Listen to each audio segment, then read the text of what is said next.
Terraforming is a process where a planet has its geological and atmospheric properties changed in order to suit a species that isn't native to that world. Within the DCEU, the most notable examples of terraforming come from alien attacks on the planet Earth. The first example we see in the DCU is actually from General Zod, using the planetary world engine when the renegade Kryptonian attempts to turn Earth into a new Krypton. The second example is actually told to us through the events of Justice League, when thousands of years before this, an incredibly strong apocalyptic alien known as Steppenwolf attempted to terraform the planet using 3 motherboxes. And despite his best efforts, he was unsuccessful, and the motherboxes went dormant until they were awoken by Superman's death.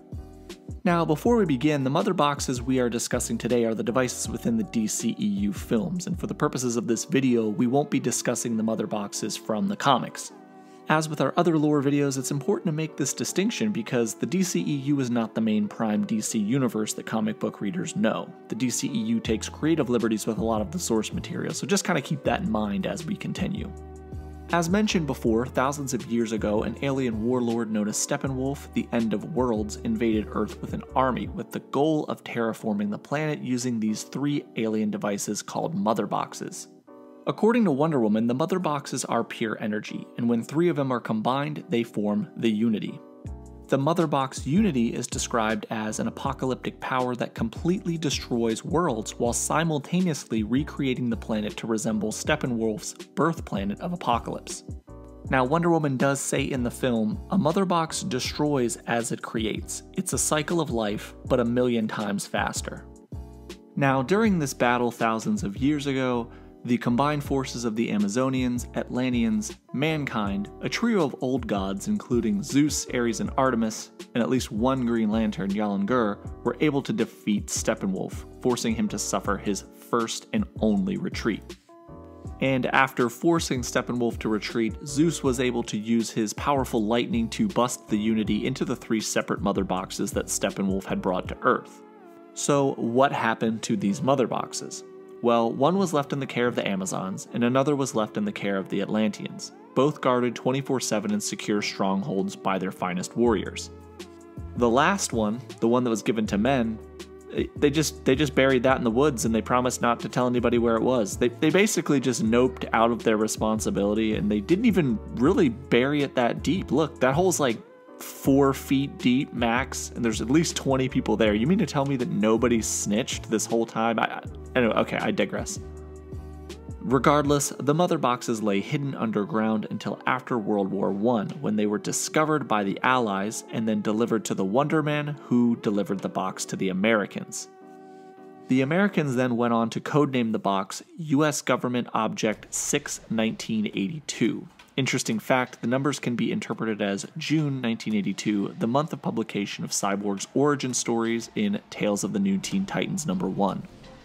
Many, many years in the future, Dr. Silas Stone came to be in possession of this motherbox, and after a catastrophic event that caused his son Victor Stone to be nearly killed, Silas, through sheer desperation, was able to figure out how to actually activate the motherbox to save his son's life.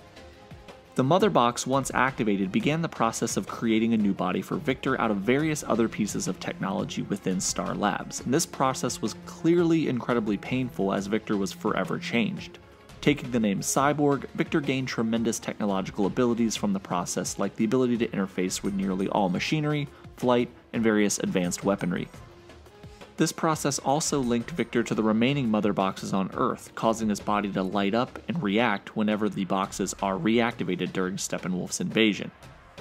This is evidenced as when Wonder Woman states, "Victor, you can find the boxes, you share their energy, it's frightening, but if you go under, I promise we will pull you back out."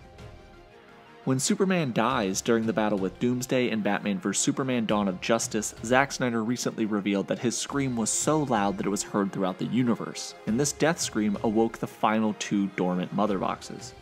This is further evidenced by Lex Luthor's line in Batman v Superman, where he mentions that Superman's death had rung a bell across the galaxy, signaling that Superman is dead and that Earth is now vulnerable. After being activated by the Man of Steel, the mother boxes call out to Steppenwolf, who is able to travel to the location of the box in Themyscira through a boom tube, which allows for quick teleportation throughout the DC universe. Once Steppenwolf retrieved the motherbox from Themyscira, he was able to swiftly move around the planet using similar boom tubes to recover the motherboxes in Atlantis and do other nefarious, shit. After seeing Steppenwolf's might, the Justice League quickly begins to realize that they're basically outclassed and wouldn't be able to stop Steppenwolf without Superman. Batman mentions that due to the fact that Kryptonian cells do not decay, a jolt from an activated motherbox could potentially bring Superman back to life. Using a combination of the remaining Kryptonian Genesis chamber, an electrical charge generated by the Flash, and a dormant motherbox, the Justice League was able to successfully revive Superman. Superman was, however, incredibly disoriented from the process and proceeded to thrash the entire League, showing us that the motherbox didn't just wake him up, but supercharged his powers to completely new levels. Due to the chaos caused by Superman's resurrection, the last motherbox is left unguarded, and Steppenwolf retrieves it without any real issue, and he's able to recreate the Unity. The Unity begins the process of terraforming Earth, and Cyborg attempts to separate the boxes, but is unsuccessful after suffering a nasty case of getting his leg ripped off. But Superman collects himself, arrives, and immediately begins to change the course of the battle, easily defeating the New God almost single-handedly and helping Cyborg separate the Unity. The process of separating the motherboxes also seemingly destroyed them, preventing further forces from arriving from Apokolips and essentially ending the conflict, at least for now. Now, the remainder of the video is actually going to cover a couple elements that were not necessarily canon to the DCEU, but were supposed to be long-term plans for the mother boxes in the DCEU.